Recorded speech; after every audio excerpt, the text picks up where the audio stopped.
still looking for the mother of Today Show host Savannah Guthrie, 84-year-old Nancy Guthrie. She was last seen outside of her Tucson home on Saturday, and now the Pima County Sheriff's Office says Nancy Guthrie may be the victim of an abduction or kidnapping. This investigation really took a turn yesterday evening when the Pima County Sheriff's Office found several of Nancy Guthrie's personal items right inside her home where I'm standing along Camino Escalante in the Catalina foothills area. They believe, and investigators believe, that she was taken against her will, potentially in the middle of the night. Heavy heart for Today's Show host Savannah Guthrie.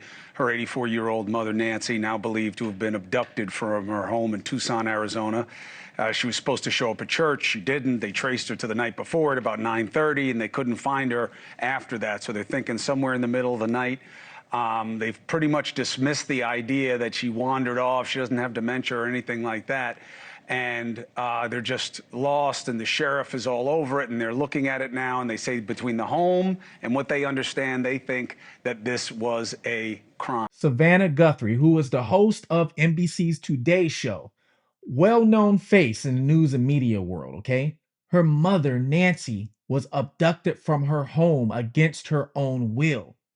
Fugitive TV, stay tuned.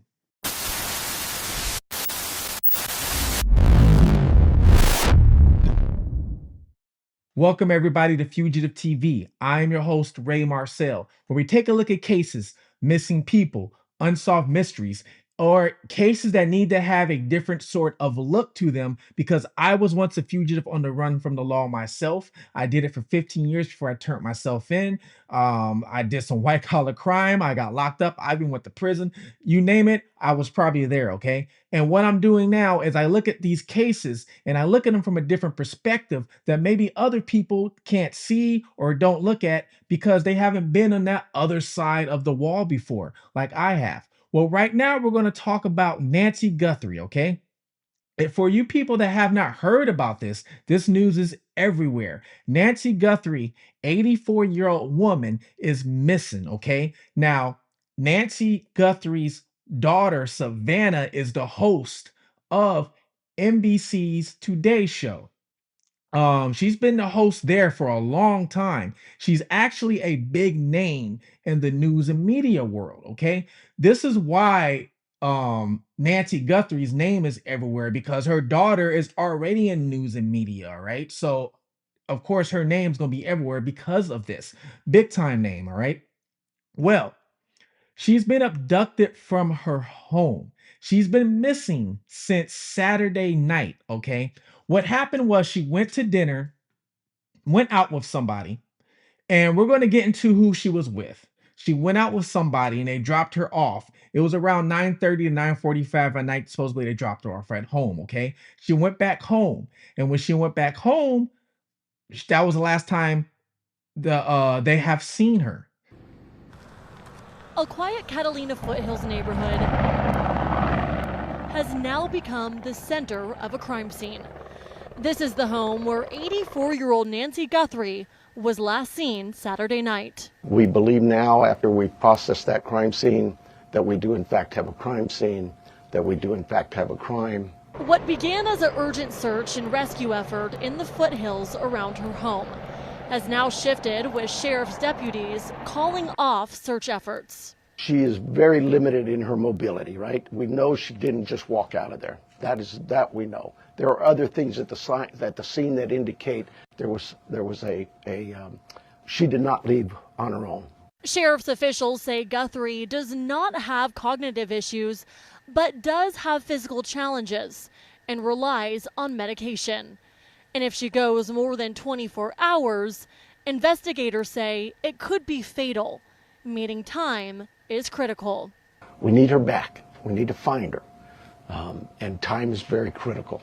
Now, what they are saying is, when the reports first came out earlier today, they were saying that she was missing, but they weren't giving a lot of details. Well, slowly as the day went about, because I didn't want to make this video when I first saw it. I want to see if I can grab more details. I want to get more details so I can look at this, okay? And which happened, more details came out. Well, what they're saying is that Saturday night, when she went back home, somebody abducted her from her home, from her house. Now, at first they did not say that. They were just saying that she's missing and that there's, they're investigating it as a crime. That's what they were saying at first. So everybody was speculating, well, what happened? And then later on, they did come out and say that she most likely was abducted from her house. They also narrowed it down to a time. I believe the time, correct me if I'm wrong, but I believe the time they're saying is from 1 a.m. to 4 a.m. A neighbor who lives down the road, okay, has been talking with a source. The neighbor said that has been asking neighbors to please check your video cameras, your Ring doorbells, and they're asking them to check around the time of 1 a.m. to 4 a.m. And I believe that's where they got this time frame from, okay? They probably got the time frame from Nancy's house because Nancy probably has video, Ring doorbell, video cameras at her house, right? So it's probably where they got the time from. Now there it is saying there's forced entry. Okay, so if there's forced entry, I'm wondering which way they went in through the house. And if Nancy had some sort of alarm system that alerted her somebody, opened the door, opened the window, and went into the home. So far, I can't see anything of that. Well, the neighbor is saying that uh the police were there, helicopters, they had drones in the sky, everything. Later on towards the evening, a lot of the police left and the police got replaced with vans, dark vans with tinted windows, which sounds like crime scene vans. That's what that sounds like, where they're collecting crime scene evidence, okay? Now, they're not really giving details of how they actually know she got abducted from her bed, but that's what they're saying. But they're not giving a lot of details on that. And usually, if there's a crime scene van there collecting some sort of evidence, there might be some DNA that's left, but we don't know how much DNA. So, could there be blood splatter that was left on the bed? Could it be a lot? We do not know. Okay. What I'm going to do is I'm going to break down to you exactly. Nobody knows exactly what happened. They don't. But I can rule out some things that maybe some people have been speculating that probably have happened only because I've been around people, unfortunately, that have done stuff just like this. Okay. That could include an abduction or a kidnapping. Let's take you to some drone video we shot this afternoon. This gives you really a bird's eye view of this area we're talking about in northeast Tucson. This is a very affluent, a very safe area. This is an area where kidnappings and abductions or missing person cases even are few, and the safety for locals is high. The Pima County Sheriff's Office began to scour this area in search of the 84-year-old woman Sunday at around noon. That's when family members reported her missing. Authorities say she was last seen in person at her home the night before at about 9:45 Saturday night.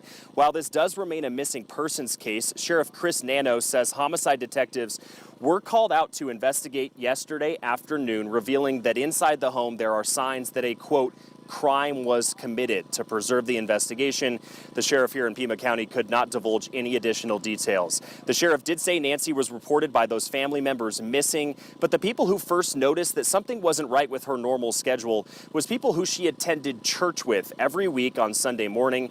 And when Nancy no-showed yesterday morning, it was very unlike her. Now, this article from the Daily Mail says Savannah Guthrie's 84-year-old mother was snatched from her bed in the middle of the night. The man leading the investigation told Daily Mail in an exclusive interview Nancy Guthrie was reported missing in Tucson, Arizona at noon on Sunday by her family.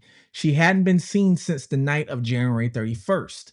Now, haunting new details about her disappearance have come to light, with investigators believing that the elderly woman was abducted from her own bed. Nancy lives in a $1 million home in Tucson, Arizona. Okay? And it's next to the Catalina Hills, or it's in the Catalina foothills area. Her phone, wallet, and car were all still at her home when police began looking for her, and detectives searched for her property. Lights in the common area were all on. Guthrie's front door was unlocked, but there were signs of forced entry. Okay, so Guthrie's front door was unlocked, but there were signs of forced entry. Nancy Guthrie had been out with the Today Show anchor sister for dinner. So Nancy Guthrie had been out with the Today Show anchor sister for dinner. So Savannah's sister is what they're saying that she was with. And she got dropped back home, and that was the last time we seen her. Okay. Well, let's look at what happened. We have an 84-year-old woman inside of her home. All right. She's been taken out of the home. So police said you can rule out her like walking out by herself because supposedly she can't walk far as it is. So you can rule that out. Her car was still there, so she didn't drive anywhere. All right. Some speculation would have been, well, what if she was abducted? Okay, or they tried to break in a house for a robbery. All right, just a robbery, or home invasion is pretty much what it is, home invasion. And they took her to maybe go to the ATM. I'm going to rule that out automatically, okay? Most people who I've came in contact with when I was in that evil place that have done things like this. And the thing is, you can't help but talk to these people because that's all you have to talk to. Okay, pretty much. So you talk to them, hear their stories, and hear what they've done wrong and everything. Right. You hear everything. So usually people who have broken into somebody's house to rob the house usually never abduct the person and take them with them. Because first of all, they're trying to get in and out the house as quick as possible. That's one. Two, they don't want people to see where they went when they left the house. Okay, that's two. Three, when you take somebody with you from the house, now what are you going to do? What are you going to do with them? What are you going to do with them? You have to do something with them now. Okay, so you have to dump them off somewhere. You have to do something with them. Most of the time when this stuff happens, if it does happen, the person unfortunately ends up unalive. They're not dropping them off at Taco Bell. I'm just giving you facts. No filter here, okay? A lot of times a person ends up unalive if they do end up taking the person out the house. A lot of times if the person is being taken out the house, it's not to take them to the bank or the ATM. It's none of that. For one thing, they said her purse was left behind. Okay, and I believe the phone was left behind too, her phone. Now, they didn't say what exactly, if there's credit cards, ATM cards in your purse. That part they didn't say, okay? But if a person is going to do that to you, grab your purse. Come on, grab your purse. They want everything. They want everything, okay? Usually your purse is not going to get left behind. Now, the other part of this is held for ransom. This could be it could be a possibility, okay? It could be. Because usually you get snatched out your home, all right? And when you get snatched out your home, it's so quick, everything is left behind, and they said the front door was left unlocked. So they probably went through the front door, and that was probably how they left if the front door is unlocked. Now they never mentioned how they got in. They just said forced entry. That's all they said. So if they went in through one way, they probably left the other way, and that was probably how the front door got left unlocked. Grabbed her. Now, do I think she was alive when they left with her? I don't know. That part I don't know. I can't tell you that. I don't know. Held for ransom? Possibly. Okay. Do they send out the ransom notes right away after it all happens? A lot of times, no. They don't. Sometimes they'll wait a day. I've seen some people wait 2-3 days. It just really all depends. Now, I'm not saying this is what happened. I'm not saying, but I'm just giving you some theories of some of the people I've been around with, unfortunately, like I said, that have done these things. The whole home invasion and robbery of a home, I'm not saying it didn't happen, but I'm saying the chances of that is a little slimmer because usually the person's not taken with them. Okay. If they're going to unalive the person, usually they do it right there at the home. Usually that's where it's done at. Now, this place, the house, I'm going to show you the house. The house is in the area of Tucson, okay?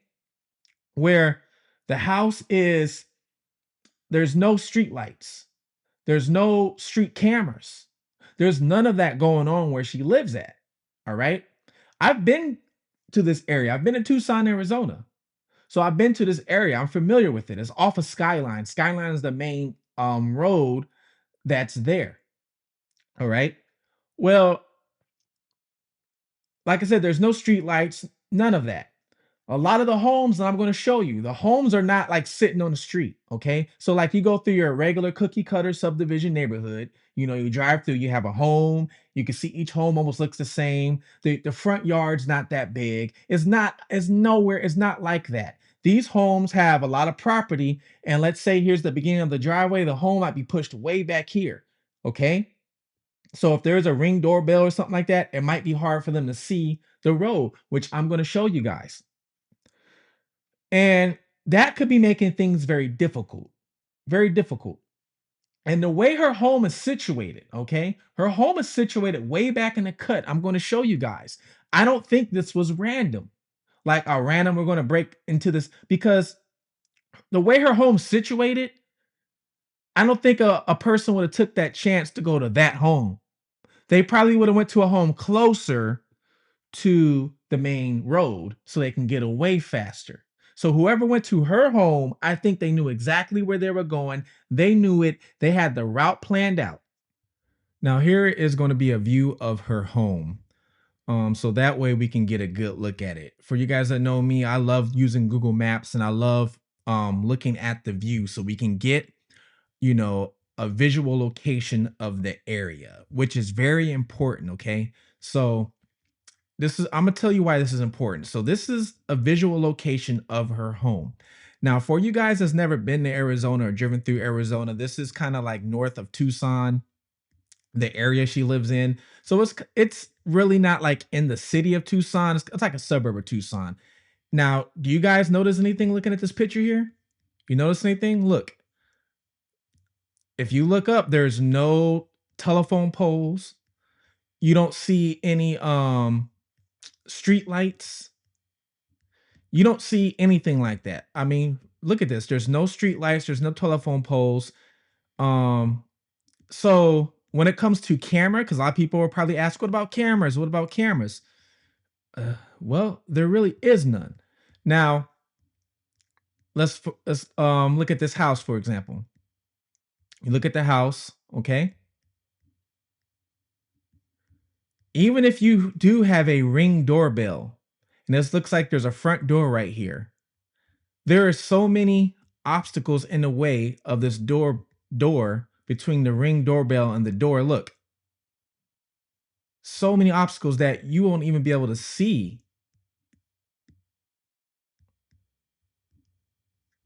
anything. So for somebody who did this, they definitely cased this out. They knew what they were doing. They knew exactly what they were doing. Okay. They cased this out to the T. They knew that getting into here and trying to get out would be easy.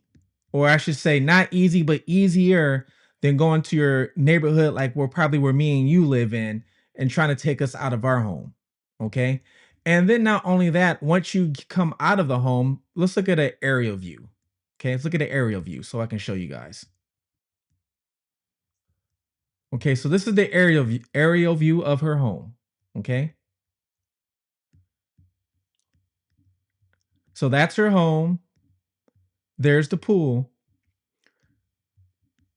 Here's the street. And this is the street we were just looking at. We were just looking at the front of her house. And as you see, the front door is kind of, if you can see my arrow, the front door is where the arrow is at, somewhere on this area, but you have all the trees blocking the front door. So even if there is a Ring camera, you really can't see it, okay? And then look at all the other homes. Look at how the other homes are. For example, this is her street, right? Camino, North Camino, that's her street. But then when you go to look at her next door neighbor's home, look at the next door neighbor. As you see, the next door neighbor's front door doesn't even face the street. Doesn't even face the street.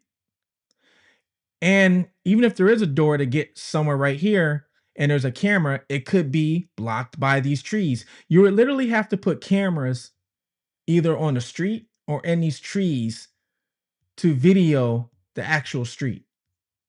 Every single neighbor is kind of pushed back.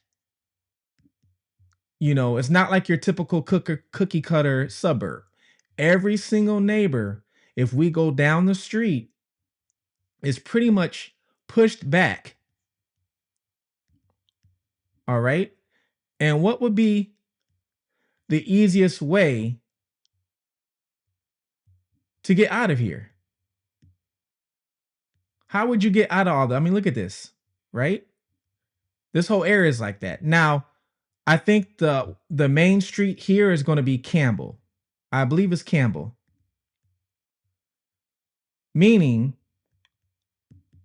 let's zoom in a little more so I can show you guys. So if this person knows this area, now you do have homes along right here, El Camino Ganado, okay? Which could be cameras facing, you know, the street. But if you drive down her street, Camino, and just keep driving down, you can drive down almost the whole entire street or road, and there's probably no camera that's going to pick you up because of how the homes are settled. Now, I'm not saying there is no camera. I'm not saying that. But what I'm saying, it makes it very difficult, very difficult. And then all you got to do is make a right onto all these streets. If you realize they're named Camino something, all you got to do is make a right onto Camino La Zarella, go up to Campbell, you're home free. Then you get the Skyline, which Skyline Drive is right here. Okay. And the Skyline is where you're going to have your cameras. It's where you're going to have your, for you guys that are probably located in the city, see, that's Skyline. Now, Skyline's where you're going to come across, and it is going to look like a city. Look, there's a camera right there. I'm looking right at it. Camera right on the pole. Okay. Now, did she have people that live with her? Supposedly, as I know, there's nobody else that lived with her that I know of. All right. She did have hired help. So I don't know who the exact hired help was. I don't know if it was maids. I don't know if it was a landscaper. You know, I don't know that type, what that was. All right. Could the hired help have been involved? Possibly. I'm not saying they did, but possibly. Okay. It could even been whoever, let's say the maid, right? Let's say one of the maids. They're out. They get done cleaning the home or whatever, and they're out. And somebody asked the maid, a so-called friend or something like that, hey, don't you clean Nancy Guthrie's home? Yeah, I do clean her home. Oh, yeah. Where she live? Oh, she lives off. And you know, the maid's not thinking anything of it. Could be a possibility. Or a maid could be involved. I mean, a lot of these things happen because of inside information. A lot of it does. Inside information. When you hear of these stories of these drug dealers that get robbed in their house unalive and stuff like that, you know where the information comes from a lot of times? Somebody who's close to the drug dealer, their girlfriend, or somebody who's envy of them and wants to take their money. It could sometimes even be one of their who they think is a friend. All right. Like I said, now this is just, I don't know this is what happened, but this is just speculation or theories that I've seen. And not only that I've seen, but what I have been around, okay, and what I have read online to where I can break it down and I can be like, well, this one is a bigger chance and this one's a slimmer chance. I don't think that happened. But do I think it's random? No. No, whatsoever. For you guys that's been following me on the Spencer and Monique Tepe case, when I broke that down, I broke it down to the T.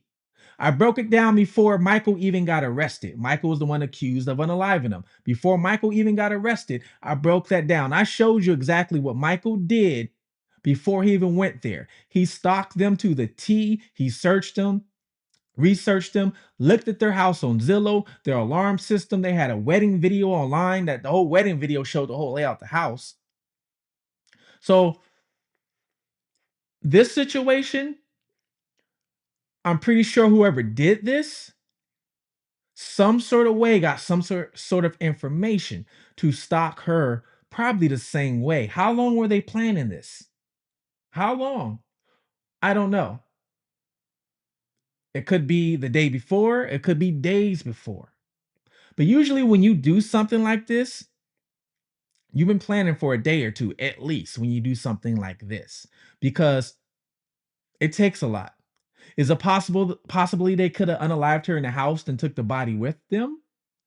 Small chance. I mean, I don't think so, be honest with you, but it could be possible. But why would you unalive somebody in the house and then take the body with you? A lot of cases I read where somebody has done that, usually the person's really close to them.